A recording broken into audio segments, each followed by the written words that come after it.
So we will start with Maren Costa. You have 2 minutes. Please go ahead. I'm going to stand up just because there's this pillar here. Thank you. Is that okay? All right. So thanks for everyone showing up today. This is a great turnout. My name is Maren Costa. I'm running for Seattle City Council because I want to put my qualifications, which I think are very good for this role, towards the big problems that our city faces. I come out of big tech. We solved big problems, big budgets, big teams. I led big teams and managed big budgets and solved big problems. And I can't sit behind a desk and not start in the community that I really care about, where my kids are growing up in public schools. I want to see a future for them and for all of our kids. And they are really one of the biggest reasons why I'm running, and also just because we see how our city is heading. Homelessness just seems to continue to get, to go out of control. We see public safety issues arising in part from that, and affordable housing. A lot of us can't afford to, I'd love to see my kids be able to afford to live in the neighborhood that they're growing up in, but I don't even think I could afford to live in the neighborhood that I'm in right now if I hadn't bought one, I did. So those are some of the big issues to me, as well as climate justice. We're seeing some of the effects of it already, and we can do so much more as a city. So that's why I'm running, and a little bit about my qualifications. I know I have less than a minute left now, so I would just say that, let's see, the other point was, goals.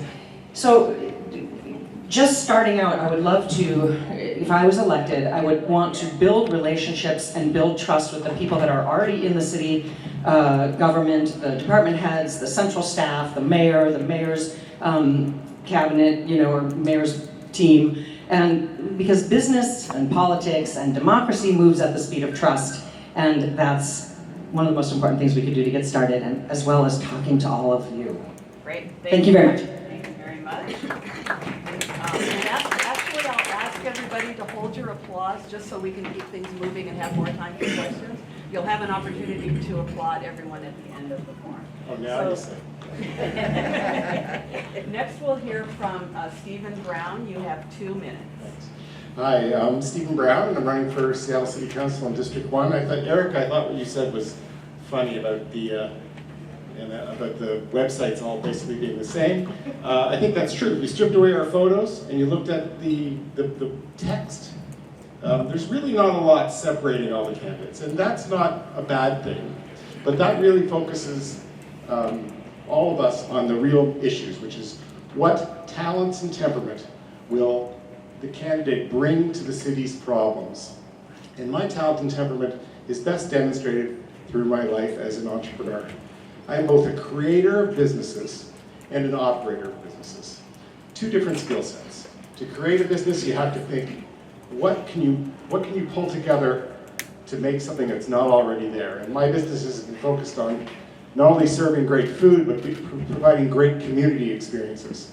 And my life has been spent building community. Right now I operate Altana Bagels, but before that, Entros in Seattle. And before that, when I was in my early 20s, Pearl's Oyster Bar in Palo Alto. So the skill set about inventing is a skill set of seeing what's not there and making it happen. That kind of creativity, combined with the kind of talent you need to operate a business, which is pragmatic, grounded, calm, steady, is the mix that I would bring to City Council. So I'm running to bring that talent and temperament to City Council. My qualifications are as a business person and also as a small stint in government. I was a lead entrepreneur at the Seattle Monorail Project, which existed in the 2005-2009 era. And I was the person who was involved in bringing the Orca card to the transit. And transit is one of my loves. The other 2 loves that I would work on, small business support and helping to reimagine what downtown can be. Thank you. Perfect. Thank you very much. Now we'll hear from Jean Iannelli, Craciun. Oh, excellent. First time it's been correct. You have 2 minutes. Thank you so kindly. I came to West Seattle 20 years ago, and I came here with very much intentionality because I was living in places where the fact that I was a lesbian and had children, and that people weren't allowed to have their homes or their jobs, and they could be taken away from them just because of who they were. So very specifically came here. Why serve? Well, my father served in 2 world wars, and for that he received a Purple Heart. My mother raised 5 children above a funeral home, and she should have gotten the Medal of Honor. So they have always been in service. We have always been in service in our family. What are my qualifications? I'm a sociologist and a researcher. I've owned a research company for 40 years. And so what do you get from a researcher? Really, not always more research. We have quite a lot of research on all these topics. Accountability, transparency, efficiency. That's what we need now. And then action on all these very complicated issues that as a sociologist I can say, from pandemic, we're still reeling with our own feelings. And now we step into helping our community, and we feel a little challenged by that. My goals would be to know my colleagues. I went to the city council meeting yesterday. They have that plexiglass up in between them. And honestly, there was very little interaction between them. They are not getting much done, and I presume that they don't really know each other that well. Our city government is a strong mayor, weak council system. As a political scientist, you can go look up the system and you'll go, oh yeah, that's Seattle. So what do we need to do? We need 5 votes on city council to get anything done. So I would say that I need to know the people I'm going to be working with so that I can represent you. Thank you so much. Thank you very much. Next, and Rob, I do apologize, I didn't have a chance to chat with you ahead of time. Is it Saka. All right, that's Saka, good. yep. Rob Saka, you have Yes, 2 ma'am. minutes. All right, well, good afternoon. Paula, Erica, Amy Lee, thank you and everyone here, thank you for the opportunity to be here. My name is Rob Saka. I'm a public school dad of 3, Air Force veteran, attorney, public safety advocate. I'm your neighbor in Delridge. I'm someone who is grateful for where I am today personally and professionally, and I'll also never forget where I come from. I'm also someone who's overcome the foster care system for the first 9 years of my life, cycled in and out of the foster care system before my father, a Nigerian immigrant, was able to rescue me and raise me as a single parent, overcame public housing, free reduced lunch, all those things. I know what good government programs and services look like, and not so good ones. Now we're all collectively seeing what some not so good ones are, particularly with respect to our spending on homelessness. I'm running because I'm personally fed up with the usual dysfunction in Seattle City Hall. We've prioritized ideology, we've prioritized divisiveness, we've prioritized driving wedges and sowing seeds of discord and division between and amongst ourselves.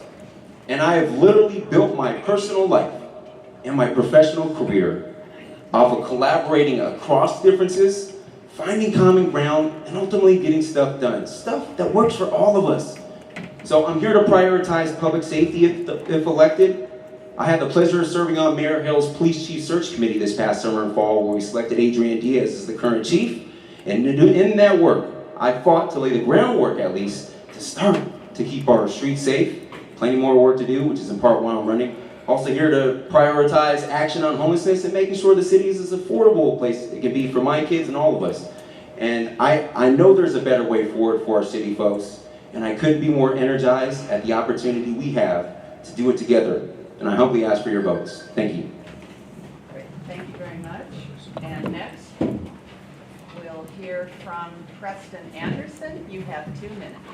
Well, thank you everyone, and my name is Preston Anderson, and I hope to earn your vote today if you have not already voted. I'm running based upon a standard that my grandmother had set for me early on. She was a selfless woman and did much for the community down in Tacoma, and following her lead after high school, I joined the military, served in the Army, and decided to be a combat medic to save people, to help people. I deployed twice, and then after the military, I started my college career at the University of Washington here in Seattle, and got my degree in sociology, and much later got my degree in social work. So I've been a social worker for the last 12 years, and again, to help people and to turn lives around. I've been a clinical social worker for the last 12 years, working in addictions treatment, inpatient psychiatric care, homeless programs, and I currently work at the VA healthcare system as an administrator in homeless programs, providing transitional housing for veterans. The reason why I really am running right now is quite personal. Over the course of my 12-year career, I've lost a number of people to overdose deaths or dying in the streets from being homeless. I lost somebody 2 weeks ago, so I still got that anger and frustration because that death could have been prevented. There's hundreds of deaths here in Seattle, in King County, and Washington State that could be prevented, and we're not doing what we need to do to make those changes. I know where gaps exist in the systems.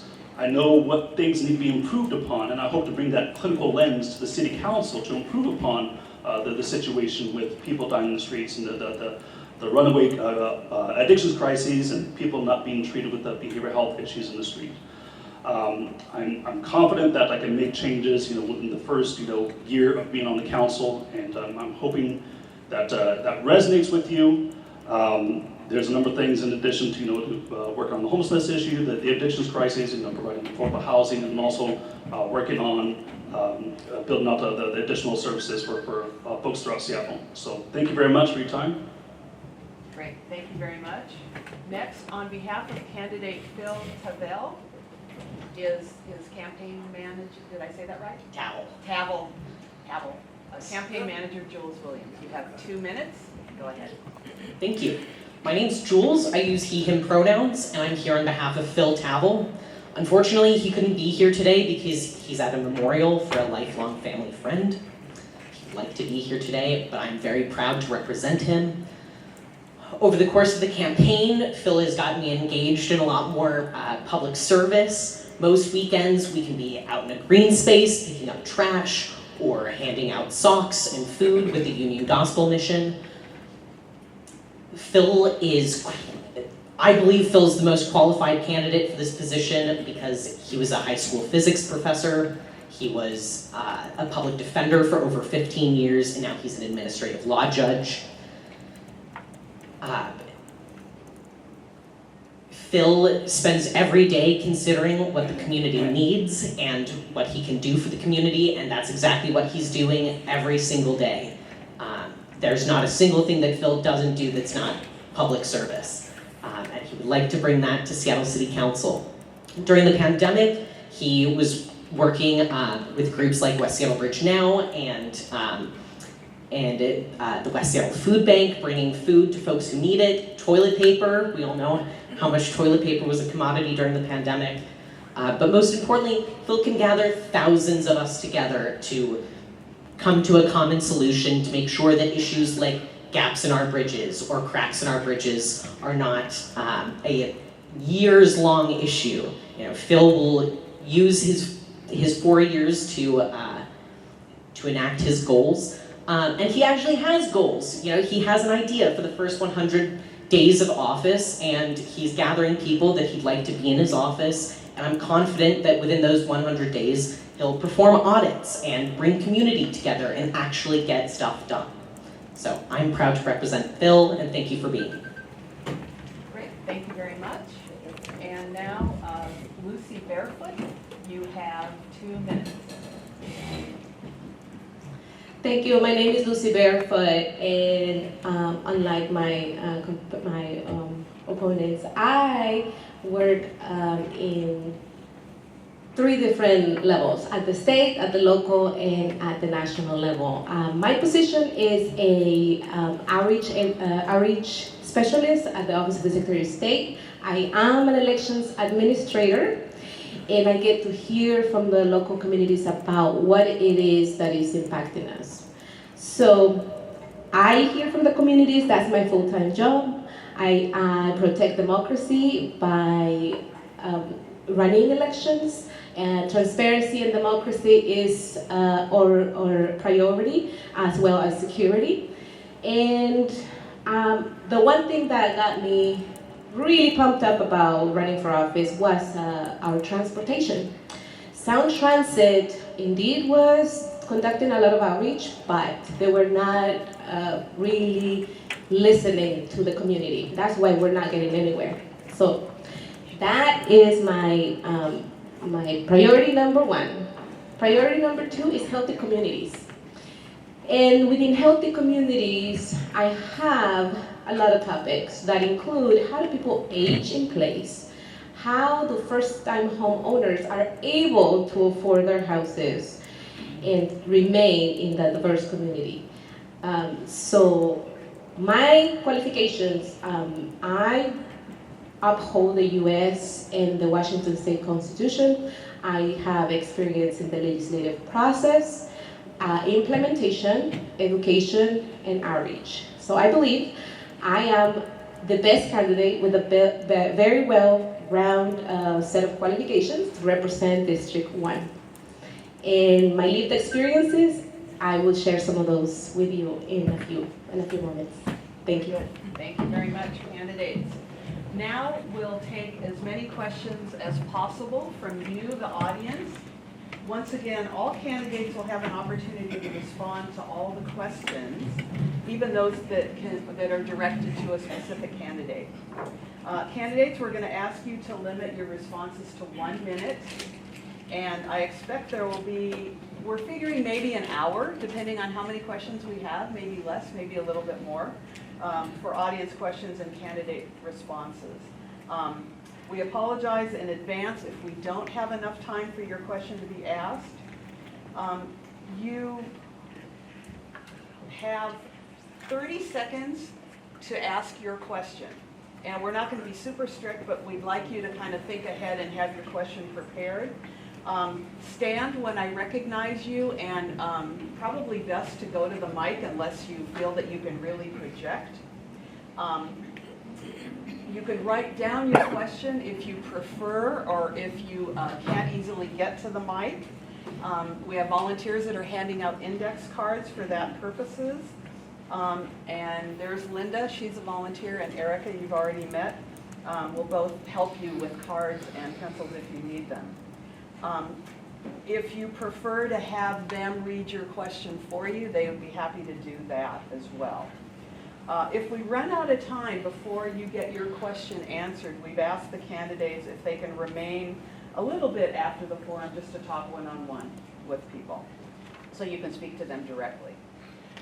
So again, when you ask your question, we'll ask you to state your name and state your neighborhood or area where you live. And remember, you have about 30 seconds to pose that question.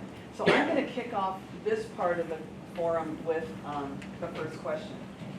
So candidates, you're newly elected to the City Council. You have strong opinions and a strong desire to get things done. How do you plan to advance your agenda and achieve your goals when you're one of 9? And we'll start with, oh, and I should mention, we're going to rotate who goes first for each question. So Maren went first with the opening questions, opening statements. We're going to go with Stephen next, and then down the line. And so we'll ask you to pass the mic, and I'll recognize you in turn. So Stephen, you can go first with that question, and if I've talked too much and you want me to repeat it, just let me know. Well, thanks. I like the question. I like it because it brings up something I talk about all the time, which is it essential for every one of us to say that we want to work on the most pressing things as our main concerns? And I take a slightly different approach. As I go around door to door, I find people are most interested and the thing that's pressing on their mind is public safety. But when I talk to people about the things that I'm going to work on, I think about what are my skills and temperament align with. And they align with figuring out how downtown can be a vibrant community, which of course touches public safety. Small business support, I understand both the psyche and the operating challenges of running a small business. And then helping people move around without their cars.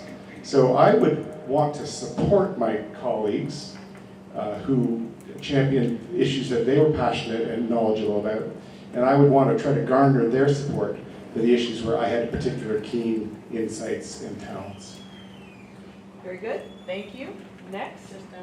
On Okay. down. Jean, you're next. You have 1 minute. Advancing my agenda. Well, I am a trained listener as a researcher, and so I would be advancing your agenda. And so what is your agenda? Well, I've been talking to residents of West Seattle, and South Park, and Georgetown, and I think families begin our agenda, right? I've got 8 children in my life. You know, as lesbians, you have a lot of mothers and a lot of fathers around. So I care about all of them. I have a 16-year-old at West Seattle High, and I have a 19-year-old at South Seattle College, and I have 4 30-somethings, and 2 are married, so there's the 8. So why can't they live here, where I live, in West Seattle, at Fauntleroy, California? Why have they had struggles with their employment over the pandemic? You know, some in, some out, some are living with us, some came here. So families is where I start. And then I say, well, everybody has to be at the table of decision making. That's what we have to advance our agenda. And so I am a diversity, equity, and inclusion expert. I founded the Diversity Center of Washington. And I believe that that is a lot like liberty and justice for all. Thank you. And let me just remind you candidates that my question is, how are you going to get things done when you're one of 9? Okay. And Mr. Saka, Rob, I'm going to go with first names. Rob, you have 1 minute. Thank you, Paula. So, how am I going to get things done if I'm only one of 9? Well, the touchstone of my whole approach, everything that I built my personal life and my professional career off of, is collaboration, which they're sorely missing in Seattle City Hall now more than ever. So I would not say only one of 9, I say the collective power of 9 plus the mayor plus like you all are part of that equation as well. I am here, again, to collaborate across differences, work together towards a common goal, and ultimately achieve results that work. I hear current city council members don't even talk to each other. That's how toxic of a place it is. And it doesn't matter if my experience in the military, in the private sector, in government, and so many boards and commissions at the appointed level I lost count. Collaboration has been the hallmark of how I've been so successful. We'll continue to do that. I have a great relationship with the mayor, and I make no apologies about that. Matter of fact, the blog had it's well documented on social media and the blog. That's going to serve us well, but it doesn't matter who serves in that mayor's office. I'm here to work with everyone. Thank you. Great. Thank you very much. Next, Preston, you have 1 minute. Yes, thank you. I've been pretty consistent throughout this campaign about the need to have several recurring forums throughout District 1, whether we have a forum up in North Admiral, a forum down here, a forum in High Point where I live, forum in South Park. But the important piece of having those forums is having dialogue among community members and talking amongst each other instead of talking at each other. And the purpose of that would be to amplify the voice of the community, because we're going to need to amplify the voice of all the residents here in District 1. As I've gone out in District 1 and talked to many people, people are frustrated with not seeing results. Homelessness is increasing, and the addictions crisis is getting worse. And Washington State has an unenviable position of being first in the nation of the fentanyl overdose deaths. So that motivation alone on the council, the county, the state, I'm motivated to bring that change because I know where the gaps exist in providing clinical services, and we're doing it wrong. I tell you, I worked in this field long enough, and I can tell you that we're doing it wrong, and that's why you're seeing a number of people dying in the street from overdose deaths or being out in the street from homelessness. Thank you. Great, thank you very much. And now Jules, for Phil, you have 1 minute. Thank you. Phil is somebody who can get along with anybody. So with all of the new coming council members that I don't know yet, he's driven to be their friend. He's doesn't matter what we disagree on, the important thing is what we do agree on and what solutions we can implement. He's not willing to sit around and just keep talking about issues over and over again or start a new focus group. It's about proactively creating change and using the systems that we have in place to get those solutions implemented. And Phil's willing to work with any of those 9 council members who are willing to work productively to get those solutions implemented. So it's really not about who Phil can work with, it's about who's willing to work with Phil. Great, thank you very much. Next, 1 minute, Lucy. Thank you. I have a lot of experience working and bridging communities, connecting leaders, like legislators. They reach out to us for information because they're short on time. So I intend to lean into the experts in the room, connect with the new city council. It is very important that we all find ways to connect because in 2024, we're gonna get a lot of attention just because it's a big presidential year and democracy is at risk. It's gonna be attacked again. Our elections, vote by mail, show a lot of resilience. I know what that looks like, so I intend to build resiliency in the city council. Not only in the legislation, but also how people and constituents see the city council. We need to win their trust by doing and listening with intention and advocating for those who have not been heard before. Excellent, great. And now, Maren. 1 of 9. That is a great question, and that is what we will all face. In some ways, running in this campaign has been an example of not doing things alone. Like, I am backed by amazing support and people and voters and organizations, and those same coalitions and support will inform how I move forward, will help me move forward, will help to bring forward an agenda that comes from those groups and people and voters. I've also had a lot of experience building trust and connections. As I mentioned, in big tech, there are often competing teams working against each other, and that's actually set that way. And I would work, and I have worked in.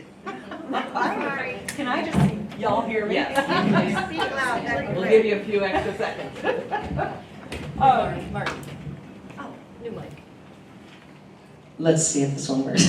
So, in big tech, I had a lot of experience actually bringing and success, bringing competing teams together to get more work done faster. And that's what I think I'm good at, building bridges, playing the agreement game where we say, instead of starting out with where we disagree, can we come out of our corners and find that overlap of what we all want to get done and then get to work. Very good. All right, thank you. Now we're going to move to your questions, and it looks like there's someone there at the mic. Yes, okay, go ahead. Remember to state your name and where you live, and then ask your question. Great. And Amaya. And if it doesn't work, just project. Yeah. Exactly. Is this on? Is this on? Probably not. Can you hear me? Great, because I can't hear you. It's working. All right, we'll just use my my inside voice. Hello, council members, council candidates who want to be a council member. My name is Deb Barker. I'm with the Morgan Community Association. Thanks to those candidates who came out to the Morgan Community Association. I think that was last week. We all rock. My question is particular. I want to know a specific thing. Name one actual thing that you have personally accomplished that benefited your District 1 community and that you'd be proud to put on your city council candidate resume. One thing, looking for specifics. Thank you. I'm asking everybody. Okay, great. And we're going to start, did the candidates, did you hear the question? Yes. Yeah, all right. We're going to start with Jean, with you. You have 1 minute to answer. Thank you. Well, I was invited to be on the Seattle School District's Title IX committee. And it had to do with my daughter and my son at the time were both at West Seattle High. And they had learned of my background in history, that I had done many studies across the country. I was part of, under Bella Abzug over there, Status of Women in America, and I actually did the sexual abuse and sexual assault section across the country, studied it. So they asked me to be part of that committee. So that information, that report, which you can go find, is influencing all the education systems in our district and in the city, actually. So That is something I am very proud of, having served on that committee. It was a very in-depth committee with a lot of parents. I was a parent representative, actually. A lot of professionals from Harborview, Sweden, all the organizations you can imagine were on the committee. Then we'd get in the room, there'd be like 30 of us. And so how did we accomplish a report? That is an excellent example of getting something done. Great, thank you very much. Rob, you are up. You have 1 minute. Sure. So one thing that I personally done to make sure that all of us have benefited here in this district is my work serving on the Charter Review Commission a few years ago. In that work, I'm the chief architect of the reason why now in this county it is now unlawful to discriminate against veterans and people with family caregiving obligations. Now, selfishly, it's not just because I'm a veteran and I have 3 young kids and I have my own family caregiving obligations, but we learned that all people are able to benefit when they're able to show up at work and not feel discriminated against. And by the way, the caregiver protections, it contemplates not just people with kids like myself, but we learned that it also protects people who have elder care responsibilities. And so I fought to make sure we all are able to benefit before. I appreciate that. I appreciate your question, Deb. It's not just one thing. I've even been a volunteer head coach for my daughter's Little League baseball team. I'm proud of that too. Thank you. Excellent, thank you. Preston, you're up. You have 1 minute. Yes, so I currently serve on the executive board of the Chief Self of PTSA, the Parent Teacher Student Association. I don't have any kids of my own. Hopefully that'll come in the future, frankly. But I think it's all of our obligation to help mentor young folks and develop those pro-social skills so they can be great contributors to our community, to our society. By serving on the Chief Self PTSA, when I joined the board about a year ago, I was able to increase the membership within the PTSA twofold. So I was able to help with that process, and this year we're aiming to increase upon that as well. So we're trying to increase membership with all parents, even community members that may not even have children, or maybe the children are long gone out of school. We're hoping to recruit those folks. So I'm pretty proud of that accomplishment. Very good. Jules, you have 1 minute. Thank you. I mean, where do I start? There are so many things about Phil and that Phil does to be proud of. I would love to say all of the things that Phil's gotten me involved in, but what I'm most proud of Phil doing is being a court-appointed special advocate. Phil was chosen to represent our most vulnerable groups, and I believe he's done it very effectively, and he'll bring the same mentality to our community. He'll treat us with the same care and attention as the people that he represented as a court-appointed special advocate. So, Thank you. Lucy, you're next, and you have 1 minute. Thank you. Thinking about the impact that I've done in District 1, with the Pioneer Square now joining District 1, I want to use the impact that I made there. I worked as a general intake for a nonprofit called Northwest Immigrants' Rights Project that serves underserved communities. They had a 6-month waiting list when I joined the program. I worked there very hard for 9 months, and that wait list was shortened to 3 months. So another way that my work has impacted this community is by language access. By working in the elections division, we expanded the services to language access, and I was that person translating documents so that voters who need language assistance could get their voting materials in Spanish. Those are just 2 examples that I can think of that have big impacts in my community, and I intend to do more. Thank you. While we're shifting over to Maren and Stephen, if there are people who have questions, would not hurt to make your way over to the mic or raise your hand if you'd like a volunteer to pick up your card. And now, Maren, with a new microphone, let's see how you do. You have 1 minute. Thanks for that question, Paula, and nice to see you in real life instead of a Zoom call. I frequently tell people when you want to make change, you start where you are. And that's what I've done in my life. Earlier in Seattle, when I moved here 33 years ago, I started a nonprofit for women and girls. I've lived in District 1 now for 20 years, and I think the thing that I'm most proud of that would impact District 1 is the huge win at Amazon that I achieved by organizing 8,700 tech workers to pressure Amazon to have a climate plan. And they did not have one before. Not only did we get the climate pledge, we got 100,000 Rivian vans. I can't tell you how many times I've seen Amazon packages on the steps when I'm knocking on all the doors. The Rivian vans that are going to deliver those packages now are going to keep our community cleaner and the air cleaner. We have right in South Park the highest concentration of pollution in the air of any district in the, or any neighborhood in the city. Great, thank you. And Stephen, you have 1 minute. Hi, Maren. I think that's wise, but start where you are. I have only been living in West Seattle less than a year. I've been coming here for 4 or 5 years. So where I started in my efforts to benefit the community are where I was as a family. I have a profoundly cognitively disabled 28-year-old son, and I have volunteered and helped them create programs at Seattle City Parks, at the Liz Burnett Recreation Center, at the Tavel Center. And I use my insight into hosting events and creating great events to help those organizations have events that are more profitable, more fun, and have more repeat sign-ups. Okay. Great, all right.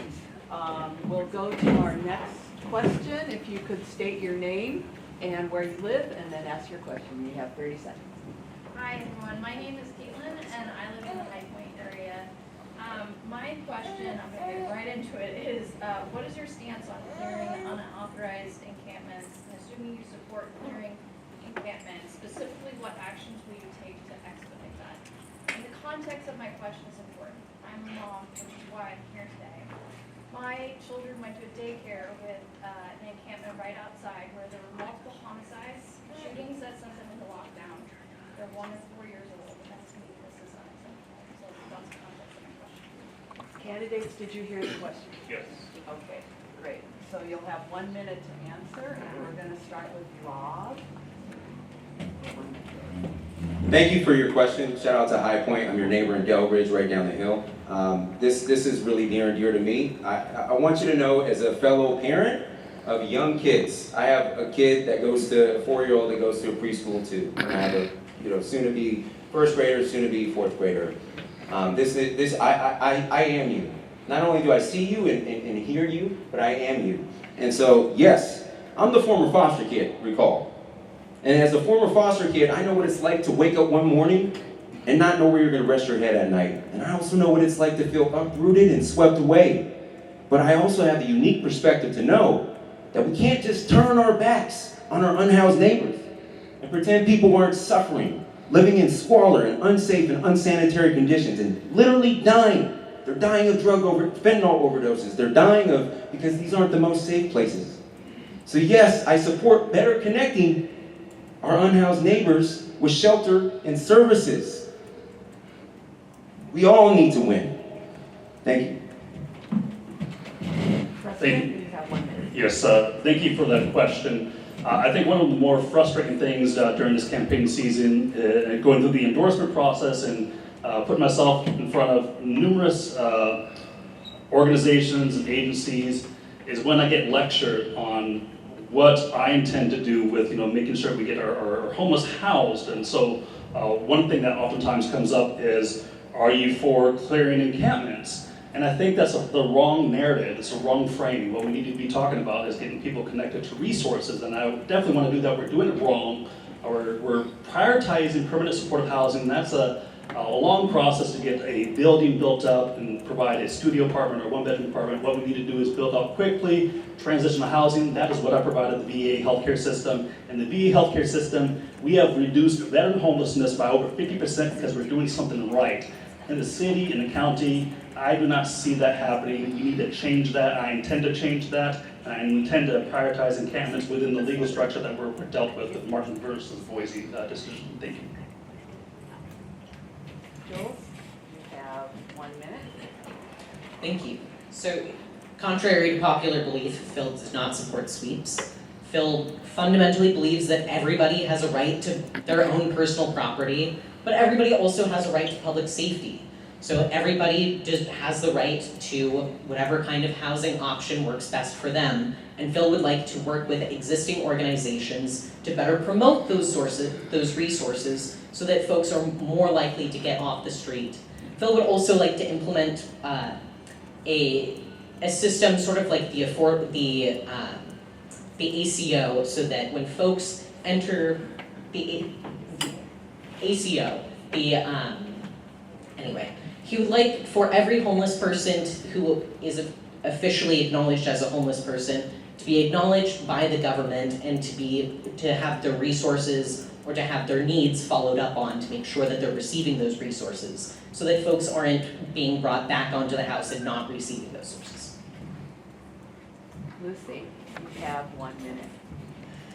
Thank you. Yes, I am a connector, of course. I connect communities to leaders and the representatives. And I do believe that we're lacking infrastructure. So the situation where people are looking to establish themselves out in public doesn't happen overnight. There's one person that shows up, then the second, then the third, and the next thing we know, it's a big, big problem. But we don't have the infrastructure to provide those services because there is a big problem in the intersectionality of people getting services and people going to jail. So it's a high percentage that a person having a drug addiction or a mental health care problem will end up in jail before they get the assistance. So I intend to work really hard on that intersectionality and also public service, whatever that might look like in our communities. Very good. Thank you very much. Maren, you have 1 minute. This is a super important question. Obviously, we're all feeling this. I knocked on a couple doors on 35th Avenue and had a couple people suggest that the fix for homelessness was to kill them all. I know our compassion is getting stretched, but I think we can do better than that. We need to rapidly increase that emergency housing, so safe lots for cars. 25% of homeless people live in their cars. If we provide safe lots, they will come off the streets and be better organized. I met with the firefighters. They love the tiny home villages. They get calls down in the ravine in the middle of the night. Somebody broke their leg, tripped on a root. They can't watch their back. They're scared. It doesn't work. But the tiny home villages, they never get phone calls to. We also need to pay our social workers a living wage. The social workers are living in the homeless shelters with the people that they're serving. You need to have well-skilled, low-turnover staff to build the trust relationships to bring people inside. And where there is harm happening, we can refuse to tolerate harm. We can lead with compassion and refuse to tolerate harm. Very good. Thank you. Stephen, you have giving the timers a minute. Thank you for that Collect your question. breath. 1 minute. It is a vexing problem, but we cannot have unmonitored and unsanctioned tent villages just all over the city. And the city council's job is to balance the profound needs of 2,000 people, let's say, and the deep wants of 750,000. And I don't think the city council is doing a good job in balancing those two. So I think that we need to listen more carefully to folks like you whose lives are significantly disrupted, and continue to try to find solutions of providing more monitored camps, safe lots, and other interim solutions. Thank you. And Jean, you will have 1. The last word. The country is watching Seattle. Don't you get those calls from relatives all over the country and friends saying, what's going on there? I think what I could do as a sociologist is help us look at this issue from many different perspectives and directives. Why? Because the risk we run is being completely desensitized to it. You know, to see somebody who's literally suffering on the ground as we walk by hurts all of us. And so how are we going to do this particular problem? We need to connect people to resources. We need to keep doing some of the things we're doing. What's a good example? The tiny homes. I was over at Camp Second Chance. It's fantastic. We have to understand in this Broadway that there are working houseless. 30% are at the AMI of $23,000. The average median income of $23,000. How do you live on that? They came here with hopes and dreams. They lost that job, they're houseless. Great, thank you. Let's see, I think we're going to take another question from the... Just testing the mic. Okay. Slightly. Yeah. We're going to take a question from an audience member, and then I think Linda has a couple of questions that are on a similar topic, so she's going to kind of group them together. Give the timers a minute to collect their breath and see what we can do with the mic. You may also have to use your outside voice. And remember to state your name and where you're from. And My name is Deborah Trout. Can you hear me? All right. My name is Deborah Trout. I live just off of the Admiral Junction. I really appreciate Ms. Costa's mentioning projects regarding climate change. So I'm curious again to all of the candidates, do you have specific ideas, or what ideas would you specifically work towards at our local grassroots level that would help mitigate what I think is an existential question of climate change? Great, thank you. Candidates, you heard the question. And Preston, we're going to start with you. You have 1 minute. Great, thank you for that question. I think it's incredibly important. I was just having a conversation with somebody around my age earlier this morning about how things are just looking very dystopian. And it's scary, it's sad, but one thing we can do at the city at least is begin electrifying all the fleet vehicles. We can make sure that the ships that are calling the port call have a place to plug in so they're not burning diesel fuel, not diesel particulates getting out into the atmosphere and harming South Park and surrounding areas. We can also help incentivize the freight trucks that are coming in and out of the Port of Seattle to electrify. There's a number of things that we can do to make sure that we're making greater use of the electric energy to include improving our or enhancing our electrical grid here locally and making sure that the grid is efficient.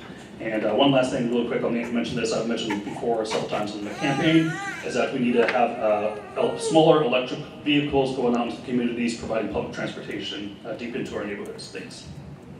And Jules, you'll have 1 minute, same question. There's already so much that Phil has been doing for climate change. Going forward, he would like to do things like electrifying our fleets. He would also like to continue to expand our tree canopy and protect our tree canopy as much as we can. Recently, he protected a tree in North Admiral that was going to be cut down. It's a few hundred years old, or 100 or so years old. More recently and more continuously, Phil is usually in our community picking up garbage in our green spaces. That's something you can see Phil doing at least on a monthly basis. And he's open to ideas. He's reaching out to engineers and folks who are putting up solar panels and asking what they need and what he can do to further promote climate action. Thank you. Lucy, 1 minute. Thank you. Well, for starters, I would like to invite those that are not directly impacted by the Sound Transit route to take a look and see the amount of tree canopy we're about to lose. And the amount of pollution that construction is going to take, I don't even think that we can account that for. You may already be aware that I believe in transportation and elevated structure just keep failing us. So if more elevated construction is going to happen, more roads are going to be built, we're going to lose more trees. So please join our neighbors in the Avalon Delridge. Listen, I know it's a long project, but we need your support today. And thank you, appreciate the time. Thank you. Maren? So with climate, we have to address it at two levels. We need to respond in an immediate way to build adaptability because it's happening and it's already here. We also need to look forward and do things that will help mitigate the effects as they are coming. So for the first one, climate resiliency hubs. We have a few built already. We need one in every neighborhood. We can turn all of our public buildings into climate resiliency hubs, so libraries, community centers, schools, air filtration, backup power, and heat pump air conditioning. Then we also need to face the bigger challenges. The bigger challenges are, number one, cars. 60% of our pollution comes from cars. We need to get cars off the road, so we need to invest in public transportation. And then the second one is buildings, the big buildings downtown. There's something called the Buildings Performance Emission Standards. They're working on it, they're trying to pass it. We need to pass it and we need to make sure it has teeth. And by teeth, that means we need to make the right decision, the cheaper decision, and the better decision so that people actually do it. We're behind on our climate goals as a city and we need to do better. Thank you. Stephen, you have 1 minute. I think the singular, most profound thing a city council member can do to combat climate change is to help Seattle be a great city. I think that at the margins, if we can get hundreds or thousands of people who are thinking of sprawling out to North Bend or some other town where they're going to be driving back and forth and eating up our forests, if we can get them to consider living in a dense neighborhood, we have done the single best thing we can do for climate change. So density is the main way a city council person can help combat climate change. Great transit options, great housing options, and just a great city altogether. Thank you. You'll have 1 minute. I think we need to look to indigenous peoples. I lived in Alaska for a long time, and they had it understood. We did a study for the National Science Foundation. It's in academia, you can see it now, and it talks about views of climate change. And what they said was, whatever you have where you live now, you will have more of. Snow, more of. Rain, more of. Heat, more of. Isn't that what's happening right now? This was a study done 15 years ago. So we have to start listening and looking at information that's already out there. And we must listen to the children. The kids are so down with it, right? The kids understand it in ways that we do not as elders. They are explaining it to us. They are talking about its impact. They are saying how it needs to be different if we just listen to the children of our children and the other children. Yesterday, the kids invited me to City Hall. They said we're having a silent, peaceful protest about the tree canopy. We went there all together, and we were silently standing in the back of the city chambers. Thank you. Rob, 1 minute. Climate action, it's urgent, and I care about it deeply. For me personally and my own kids, what's going on in the world and from a global perspective. So I support many of the things that have been already said, but make no mistake, and I make no apologies about it, I'm running to fix Seattle's problems. And so I support many of the things that have been already said, but with respect to climate, there are 3 things that I'll add. I think we can expand our infrastructure for electric vehicles throughout the city. The second thing we can do is expand our transit options. We need to get people out of single occupancy vehicles, folks, that are contributing to greenhouse gas emissions that are making this planet worse. And so we need to expand our options and make it more reliable, accessible for folks to feel comfortable. And on the third thing, comfort, I talk to people all the time. People don't feel safe to even take the bus. And once they get on the bus and they get off, they don't feel safe where they're getting off into their final journey and destination.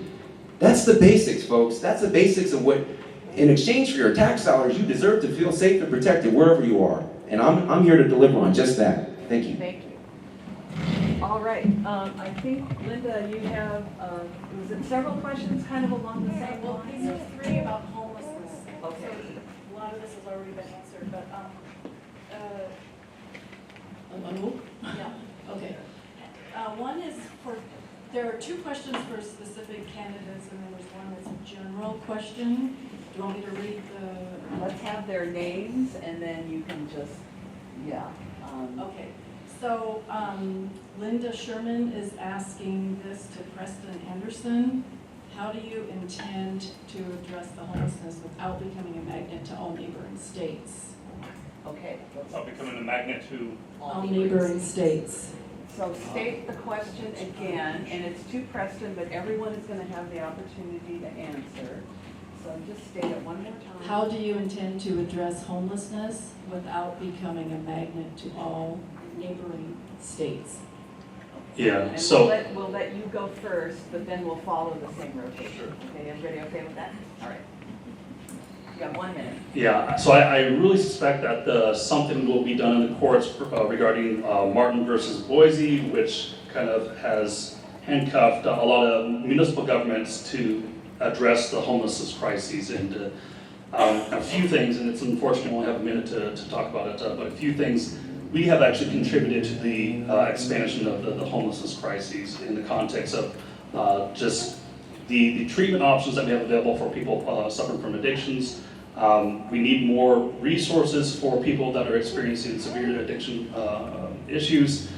Another thing, just being very brief, got 30 seconds, what we need to do is make sure that we're not concentrating a lot of our permanent supportive housing in pockets of the city. So downtown, you have a lot of permanent supportive housing, which operates with a harm reduction, which groups people that are probably never going to get to clean, along with people that want to get clean, but they're unable to do so. I can't tell you how many times I've had clients that tell me, Preston, please don't put me in that building because I'm not going to be able to stay clean. My time is up. It's very complex. I wish I had more time. Sorry. Jules, you have 1 minute, and I'm wondering if maybe we should expand the time. Let's go with the 1 minute and see, because I don't want to give other people lose the opportunity to answer questions. Thank you. It's a great question. Building off of what Preston's saying, I think the concern shouldn't be whether or not more homeless people will be coming to Washington, but we should be thankful that the goal should be that Washington and Seattle is setting the standard for all other states and all other cities. That we can be proud of what we're doing, and that California, Oregon, Idaho can follow in our footsteps and implement the same services that are effective. And Lucy, you have 1 minute. Thank you. It's a big topic, but I'll do my best. Yes, I understand the concern that if we offer all these services, more people will be trying to get to Seattle because we have unlimited resources, which is not true.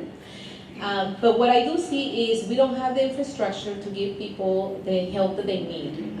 So if we build that and we get people out of homelessness and into permanent housing with jobs, then those spaces will be there for those folks who fall into homelessness without a fault of their own, just because they cannot afford to live in Seattle until the economy and there's more affordable housing.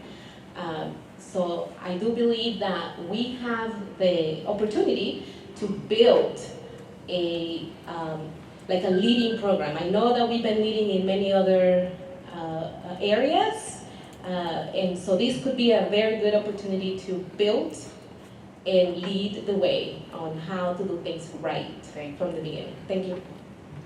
And Maren, you have 1 minute. This is a great question, and one that I hear on the doors quite often.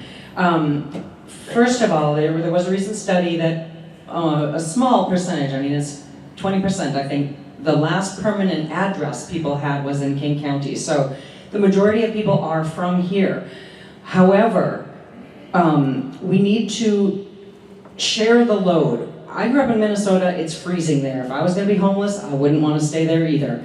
We're gonna have people coming here, and I don't think we wanna be in the situation where we're trying to build a wall. So what we need to do is share the load. We've begun that a bit with the King County Regional Homeless Authority, where pulling in from other, neighboring towns and districts to share the load. And then I would love to see more federal money, and I would love to see Big Pharma show up more than they have already to fix a lot of the addiction problems that we are suffering with. So more money from feds, more money from pharma, and continue to support bringing people inside. Thank you. Stephen? Yeah, it's a complicated problem. It's a West Coast problem. The other cities on the West Coast are also facing an influx, and some of them are doing a poorer job than Seattle, believe it or not. It's also driven by various other market forces, like the price of fentanyl, unfortunately. The issues around how to make Seattle a caring place to help people get from an unsheltered life to a sheltered life while not attracting people from other places is a complicated one, and I need to learn more about how to do that, because I don't have a great answer for you. Thank you. And Jean? Well, again, we're a sanctuary city, so that horse has already left the barn. So yes, they are here, and I think it is about collaboration across city, county, state, federal. And what I mean by that is the King County Regional Homeless Authority is the place. We need to have Dow Constantine and Mayor Bruce Harrell collaborating with the feds, Joe Biden, who is already sending resources. And they're already positioning Seattle as the place. So we're the place that has to figure it out. And we need the other 30 cities in King County to join the King County Regional Authority. We need to encourage and support their inclusion in that project. Once we're all together, then we can start to solve some of the problems. And again, as the researcher here, there is plenty of research. We have enough. We now need to act on the research and the knowledge that we've already spent years capturing, and literally $1 billion. And it was 30%. Yeah. Thank you. Rob? I think it's dangerous, divisive, and counterproductive to other people, including our unhoused neighbors. We are all, let us never forget, we are all one mental health crisis, one drug dependency issue, one paycheck away, many of us, not all, from experiencing homelessness ourselves. So let this always be, the city of Seattle, always be a sanctuary city for those who want to seek help, who are down on their luck, and they want shelter, they want services. They want to take advantage of our generosity in that regard. Let this always, and as long as I'm there, I don't care where you're from. If you want to come here, get help, great. But let this not be a place where people flock to exploit inconsistent laws, inconsistent enforcement of laws. And for that, we have to be very careful. I'm here to expand emergency shelter space, drug dependency treatment center, in emergency shelter space, tiny homes, hotel spaces, RV safe lots, etc. But it's a delicate issue, and we need to treat it with the compassion and dignity, and people with the compassion and dignity they deserve. Thank you. Thank you. So the second question is for you, Rob, and basically it's the same question, but it's asking for specific ideas on how to address the homeless crisis. So I don't know if anybody wants to add to that, or... Can we make it a better question? Does somebody have another thought, next level? I like the question. But now, next thought. Yeah, so that's specific. Did you have one other this one? was from Bruce, but it's, and then here's one from Paul Hage, I think. The homeless authority is in shambles. The director is gone. Part of the problem is two committees who don't work well together. Can all of you name those two committees? All right, did everyone hear? Who gets to name them first? Should we write it down in private? Yeah, let's put less emphasis on the naming of the committees and maybe more emphasis on talking about the Regional Homeless Authority and how you see it helping to solve the problem. Does that sound reasonable to folks? And Jules, you are first. You have 2 seconds to collect your thoughts in 1 minute. Okay. I know Phil is very eager to work with the community. Like I was talking about earlier, he would like to implement something like the ACO. But specifically with the King County Regional Housing Authority, Phil's been very clear. There seems to be a disparity between the number of people housed and how much the top earners are earning. It doesn't seem fair that people are making 6 figures and essentially profiting off of homelessness. It's not okay. Phil would like to implement something like salary limits or numbers so that really Phil just wants to see change. He would like to see the King County Regional Housing Authority working, and he would like to do whatever possible to collaborate with them. Lucy, you have 1 minute. Yes, thank you.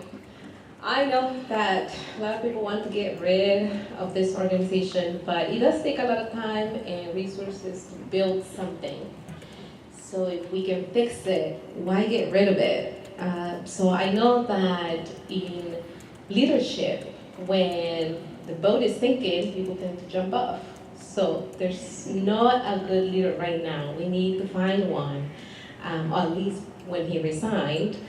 I know it's a very difficult job. It's very difficult. But also the committees, I don't understand what the process is to select this committee, but if you're gonna be a paid member, you need to go through the process and have at least your background checked. You know, anybody, that's common sense. Even renters get their background check. So stronger, a higher qualifications for those seeking committee positions, and of course, new leadership. But I think we can work with the authority. I think we can still solid it. I will support the work that needs to be done to keep it, because I know getting something off the ground is very, very difficult. Thank you. Maren? This is a great question, and one that I had myself. I actually met with Jeff Sims. He's a senior director of the King County Regional Housing Authority at Olympia Coffee, which is right near my house, the other day, and talked to him for probably an hour and a half, because I was sort of like, okay, tell me, what's going on? Like, it seems like a mess, right? They lost the CEO in the first 2 years, and it seems like I wanted to support it, but I was like, tell me that I should, give me data that I should support this organization. And I can tell you I was incredibly heartened by my conversation with him. It does take time to get something off the ground, but I do think that they are heading in the right direction, and I think that when, like a couple bumps in the early road, but they are seeing a 90% success rate in reaching out to homeless people and getting them diverted into the services that they need, whether it's mental and behavioral health, or substance use disorder, or one paycheck short of making rent. So I have a lot of hope. Thank you. Stephen, 1 minute. Yeah, thank you. So a few things about this. I think it's a regional problem, so I think it needs to have a regional solution. I'm not somebody who tends to scapegoat individuals in organizations. I tend to think in a systems way, so I would need to understand more deeply if the King County Regional Housing Authority is failing.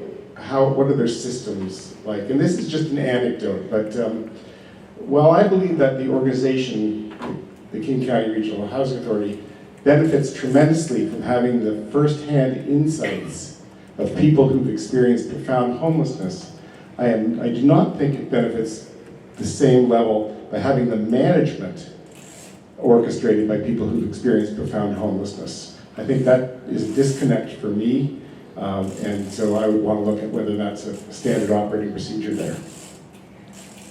Thank you. Jean, you're up. I met with Mark Dunn, who's the guy who lost the job and got out of the job, and I did exactly what Maren did with Jeff Sims and said, what happened? What was going on? What was lost? What was gained? What's the fights between the groups?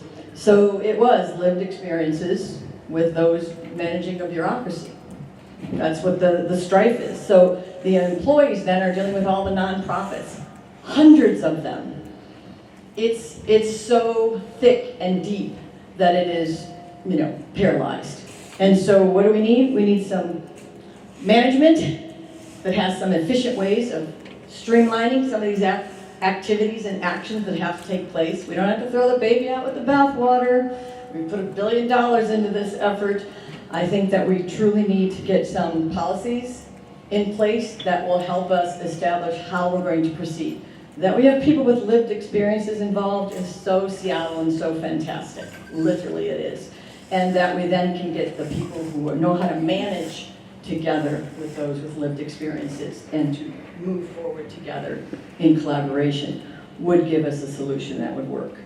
Thank you. Rob.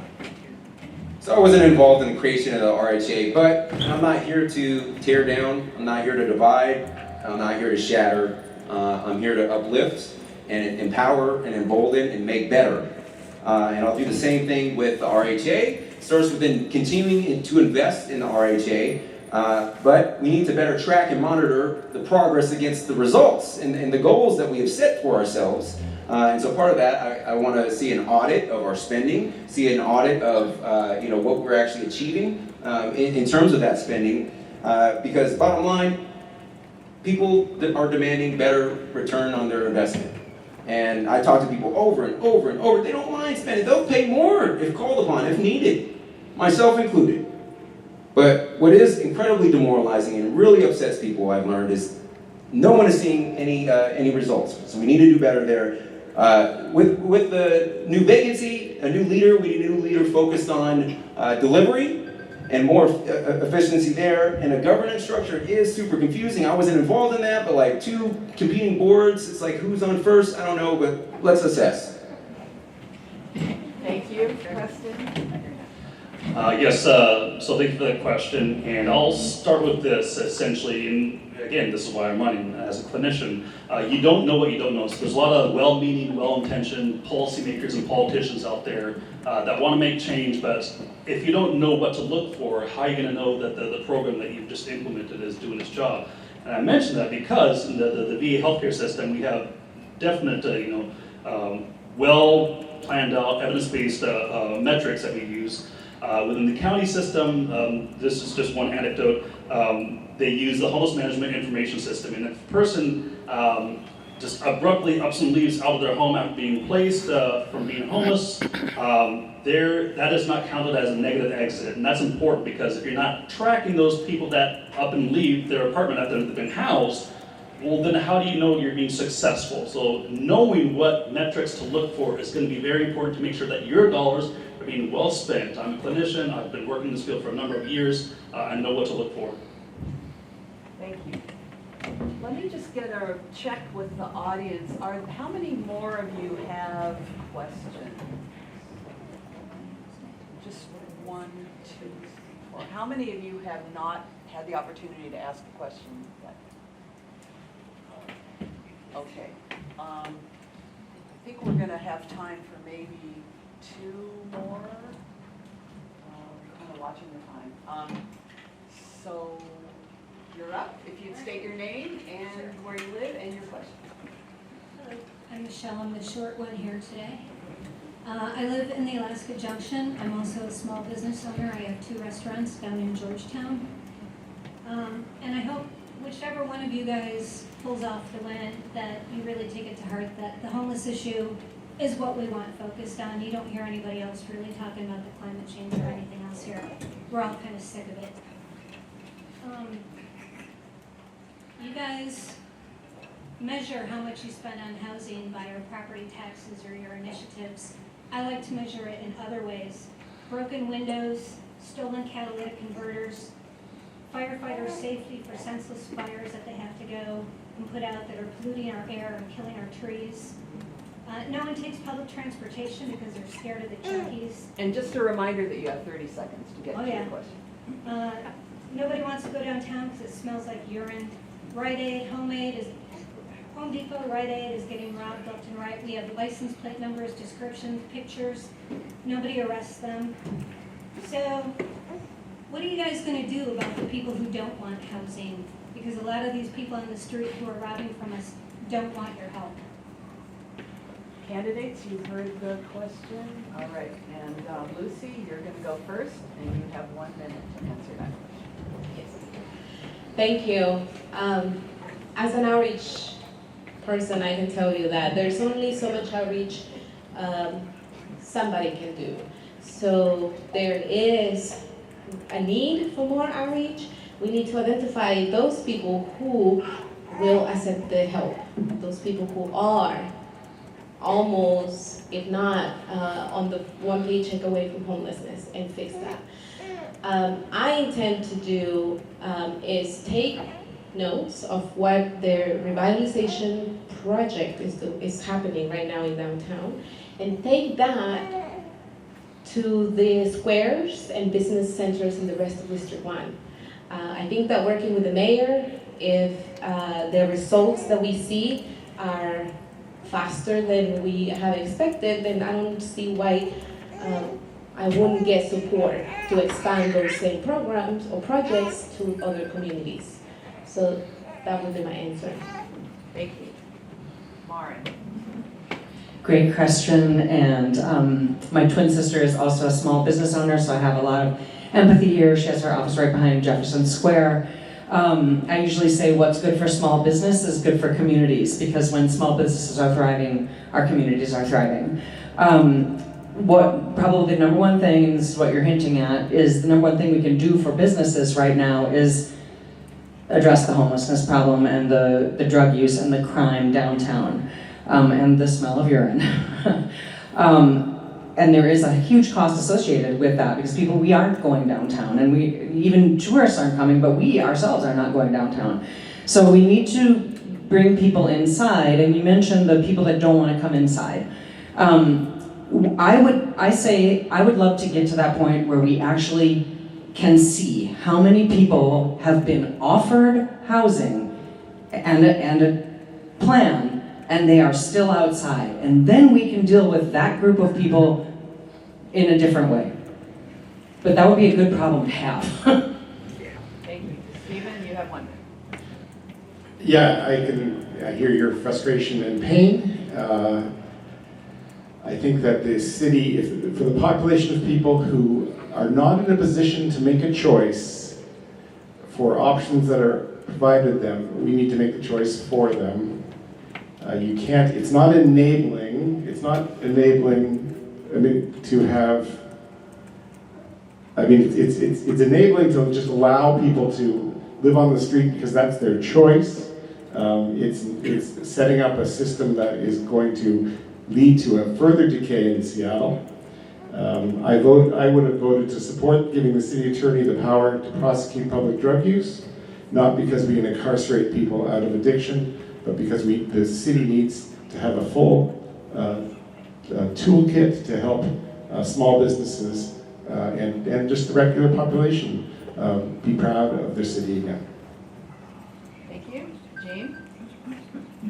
I thought I'd pull up a note from a individual that has been writing me, who is a direct clinician, and she is in the streets of Seattle. I work at THS as an adult mental health clinician. My clients are dual diagnosed mental health and addicts.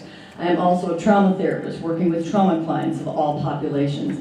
I have knowledge that there are many barriers facing these individuals who are unhomed, living on the streets there in Seattle, that they're actually trying to get some lawyers to represent them in their SSI and SSDI cases. In most cases, those individuals living on the street may have to wait up to 5 to 7 years on the streets, being without homes, and these people want to be homed.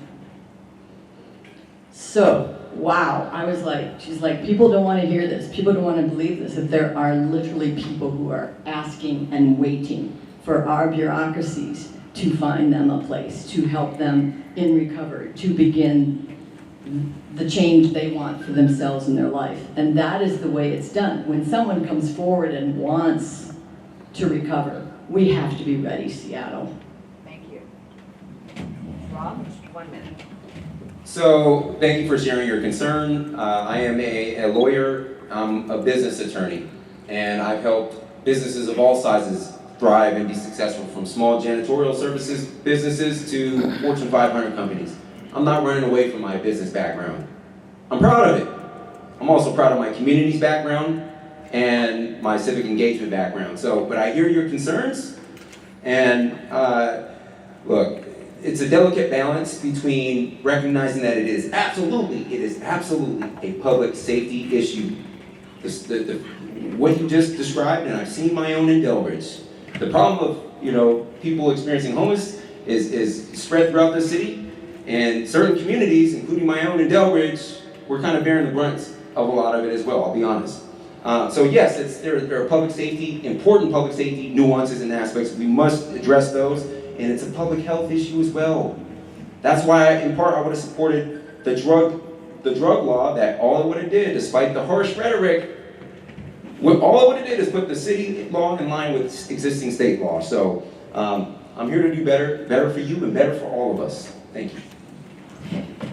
Preston? Yes, I don't truly believe that our policies have directly contributed to the expansion and acceleration of what we see today in the streets with the addictions crisis and homelessness crisis. So it's a failure at the top level, whether it's at the municipal government, whether it's at the county government, whether it's at the state government, even the federal government.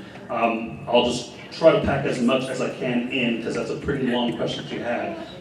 For instance, Gene talked about the people waiting for getting Social Security or SSI. One thing that contributes to that, which is my frustration, to Stephen's point, I would have supported the city being consistent with state law to prosecute people that are using and possessing drugs in public. The reason for that is, talk about methamphetamine. Methamphetamine will cause residual and chronic psychoses, which makes you permanently disabled, which makes you have to apply for Social Security. So you're seeing people in their 30s and 40s having to apply for Social Security and then being permanently housed, permanently case managed, and just not being productive citizens in the system at all. It's complex, but we have contributed to it, and I wish to, and I desire, and I will change what you talked about. Thank you. Jules, 1 minute. One of the main things that Phil has been saying consistently is that when somebody victimizes somebody else, they need to be held accountable. It's just a fact. Everybody has a right to safety. That being said, there are plenty of things that we can do beforehand, before somebody is pushed to the point where they're victimizing others. We can do things like provide adequate mental health care, we can provide substance abuse care, and we can provide housing. And when everybody has their needs met, there is much less of an inclination to act out or to participate in violent behavior. So Phil is trying to work on solutions to prevent further violence, but he also is on board with holding people accountable and supporting the existing state law and ideally providing that and bringing it down to the city level. Thank you. Next question. Hi, is this working? Is it working? Okay, so, last week there were 20 shots fired on 35th Avenue Southwest. And there was a car racing on Altai Beach that pushed a car into the sound. You haven't really talked about those kind of real safety issues that, from what I ask of people, safety is their biggest concern in West Seattle. Can you address that? And is that your question, Erica? Well, it's Paul's and mine, All right. and about And I actually 20 have a other different people question that than asked. that I'd like to ask Got at it. some point. Okay, great. Candidates, do you understand the question? Public safety, particularly in West Seattle. Seattle. And that's where we are. And you're first, Maren, you have 1 minute. This is such a big challenge, and it is something that we've seen increase. I think we're all feeling it, how it's increased in our neighborhood and in our district. Of course, downtown, but it seems to be pushing out into our neighborhoods more directly. So gun violence is something where we absolutely need to address that. I would want to partner with the I always get their name wrong, the Alliance for Gun Responsibility. groups like Choose 180 that have been really successful, and community groups and community policing groups to bring that, to bring gun violence down. And then the Alki speeding that we've seen, and 35th Avenue even speeding, we need more. The work they've done already to slow traffic down on Alki Avenue is helpful. We need to do more of that for our roads. Thank you. Stephen, you have 1 minute. Yeah, so I grew up in Canada where nobody had guns. And well, I made the choice to come to the United States. That's one thing I miss. Laws on the books related to guns that are not enforced, shame on us. We should be enforcing any crimes committed with the use of a gun as powerfully as we can. So I make the distinction between speeding down Alki, which is a terrible, reckless thing that we need to clamp down on, and the first thing, which is firing a bullet. I make a distinction. But laws on the books need to be enforced. We need to have fast response times. We need to have well-trained police who are culturally sensitive, but thorough. Thank you. And Jean, you have 1 minute. Thank you. I was at the city council meeting yesterday where they passed the drag racing law. And there were 8 of my neighbors from, I live at Fauntleroy and California, and from there down into Alki, where we all are experiencing the drag racing. And so it's passed, and that's a good thing. At the same time, the speed bumps are helping. At the same time, we realize that there's road rage out there. Road rage. I used to study that up in Alaska, and it's real. People are frustrated, they're anxious, they're crazy on the road today. So I think that we do have to, again, meet people where they are, and then be responsible neighbors and residents, and bring it forward to city council like my neighbors did. And they've been working on this for years. It hasn't been an easy thing. And it does work. When the public shows up and they stay with it and they explain, and there's statistics and there's research to support what they're saying, we got the ordinance. So I'm just saying, things can really happen when we work together on it. And they were very effective with city council yesterday. It passed. Thank you. Rob, 1 minute. Public safety situation in the city is, frankly, it's out of hand. Everyone deserves to feel safe in their own neighborhoods and their own communities, and we are far from that. You ticked off a couple of examples. A couple ones that are near and dear to my heart right now are the Whale Tail Park shooting. Someone was tragically lost their life in broad daylight, by the way, near the same sandbox where one of my 3 kids lost a tooth. It's out of hand. Also, the Delridge shooting a couple nights ago, where they found the poor gentleman on the bridge later, I live right by that. We need to hire more police. Why? We need better response time. So I'm here to hire 300 to 400 more police, empower them to effectively carry out their public safety mandate. We do have existing laws in the books. We don't need to get more harsh. They do need to be empowered to effectively carry out their public safety mandate. I want to set and enforce the highest standards of excellence and professionalism in the communities where police operate, and hold people accountable just like you would in any job. I don't care if you're a barista, police officer, lawyer, everyone's held to account. And we're going to do just that, because you all deserve to feel safe. Thank you. Preston, you have 1 minute. Yes, as I mentioned before, I think our policies have contributed to the permissiveness of drug use and crime that is associated with drug use. My hope is that we can start at an early age to develop pro-social behaviors. Again, that's why I'm serving the PTSA at Chief Sealth, but starting in junior high and high school, making sure that we're mentoring young folks to pull them away from this lifestyle that they see around the city. There's something within social psychology called reciprocal determinism. So essentially what it means is that the way you think about things, the way you experience things, is largely based upon your environment. And so if you're in an environment that you daily see drug use, criminality, you're likely going to pick up those behaviors. So we need to address it. We need to address the ecosystem of the addictions crises, the homelessness crises, the out of control crime. We definitely need to make sure that we're adequately staffing our police force, but we also need to make sure that we're adequately staffing or a Health 1 team with the fire department, and also building out our third department with crisis responders that include clinical social workers. Is that it? Jules, you have 1 minute. Phil and I have been talking a lot about how you can possibly hire more police without a police contract and what that police contract needs in order to be finalized. More specifically with gun safety and with speeding, Phil would like to see more gun regulation.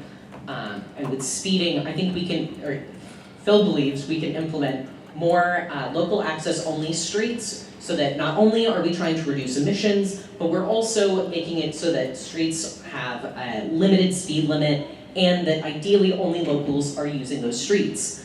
But if you're going to close streets to others, you're going to have to increase transit. So that's more of the water taxi shuttles, more of the 50 route, the 128, getting more folks down to the beach during these wonderful summer months.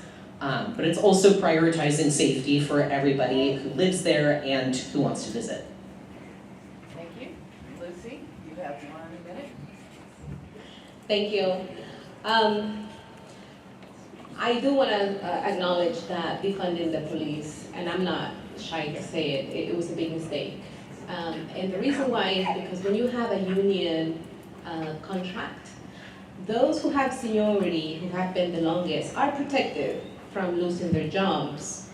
And those who join later are the ones that usually get let go. So we now find ourselves with a half of that force. So public safety, that is just one aspect that we need to really hire people. But what do we do when we need to hire from our communities? We need to invest in civics. We need to invest in outreach. I do agree with having programs that find these young folks that want to do public service and want to go that route and start that young, hire as much as we can right now. And it is very challenging when you have a union contract. But all that knowledge from those experienced folks is still there. So we just need to tap into these 3 items. Thank you. All right, I'll warn this end of the table. Get ready because we're going to do closing statements in the reverse order.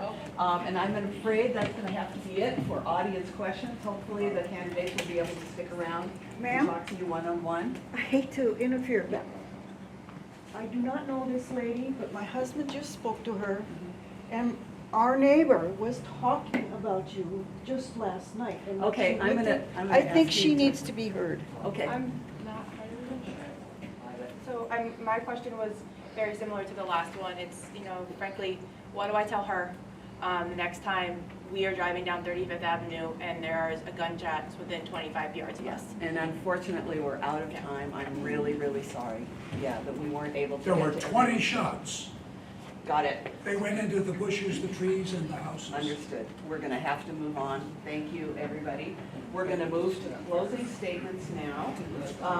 We're going to give you 1 minute for your closing statement. We're going to go in reverse order. And I hope I gave you enough warning to know that we're going to start at that end of the table. And so, Lucy, you're up with 1 minute.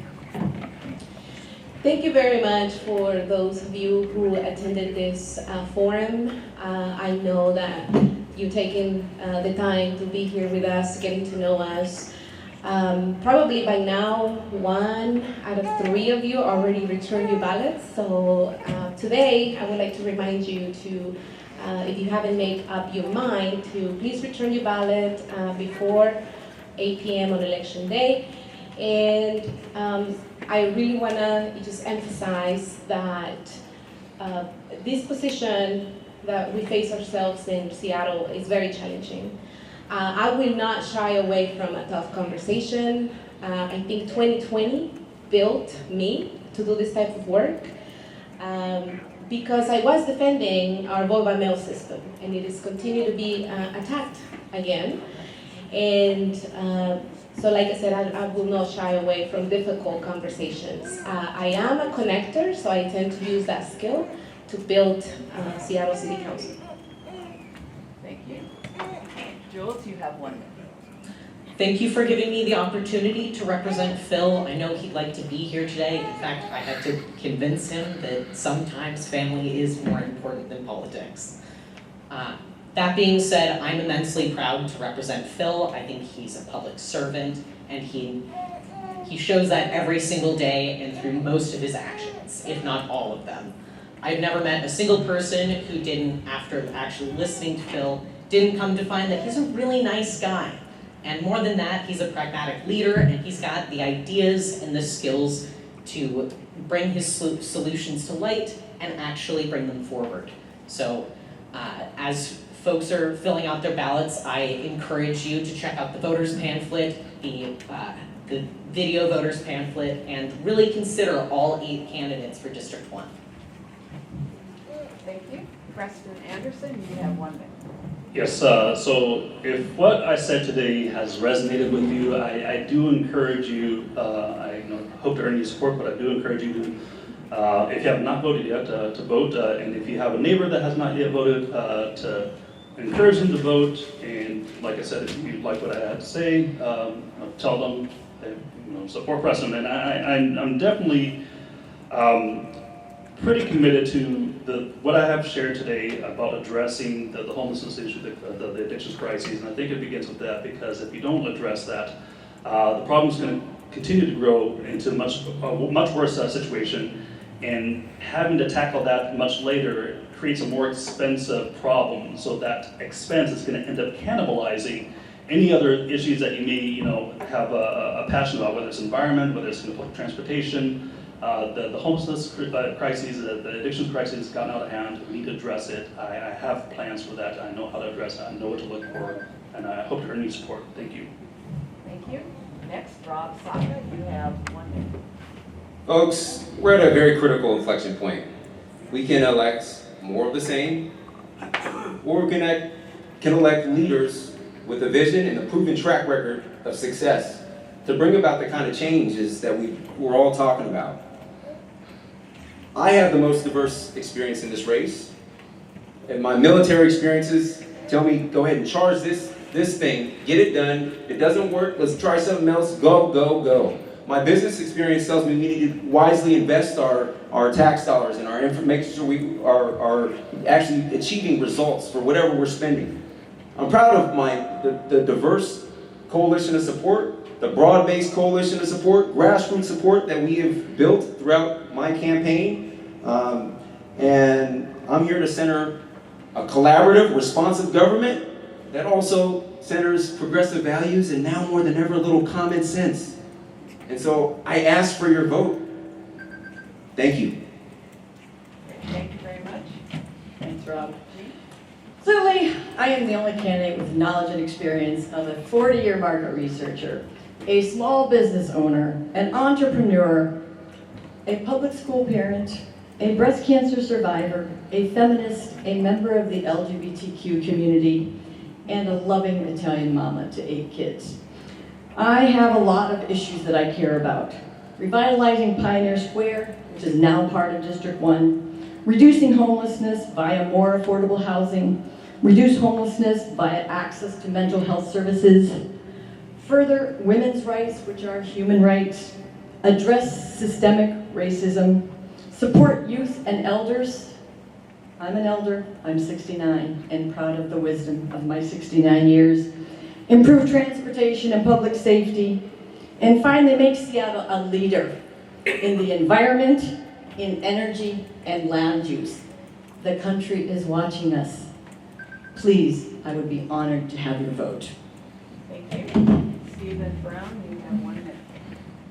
Thanks. It's not surprising that we're all here raising questions about problems that people are facing and pain that people are facing. Yet, in spite of it all, I'm an optimist about the city of Seattle. And I would bring that optimism and pragmatism and creativity to the job.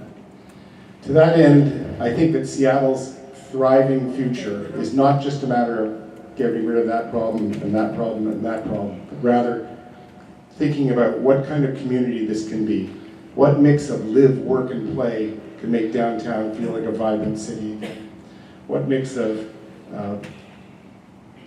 connection with the greater world and building community right here at home is going to help Seattle emerge as a leading light for the country and for everyone who calls it home. Thank you. Maren, you have one.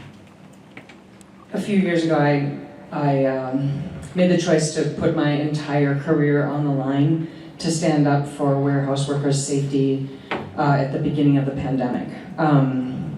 It wasn't to me a choice, it was more of a moral obligation.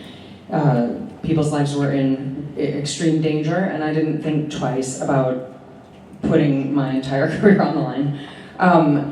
My actions speak louder than my words. You don't have to listen to my words if you don't want to. You can listen. You can look at my actions, and they will show you where my values are and what I will stand for if I am elected as a city council member.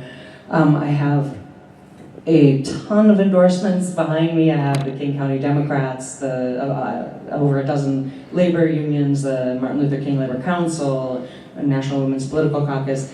The list goes on, and that is an indication of the people and the groups that have seen me deliver on issues and know that I will fight the right fight. Thank you so much. Thank you. Thank you, candidates. And on behalf of the Senior Center of West Seattle and the League of Women Voters of Seattle-King County, I want to thank all of you for running for office and for participating. Now we can give an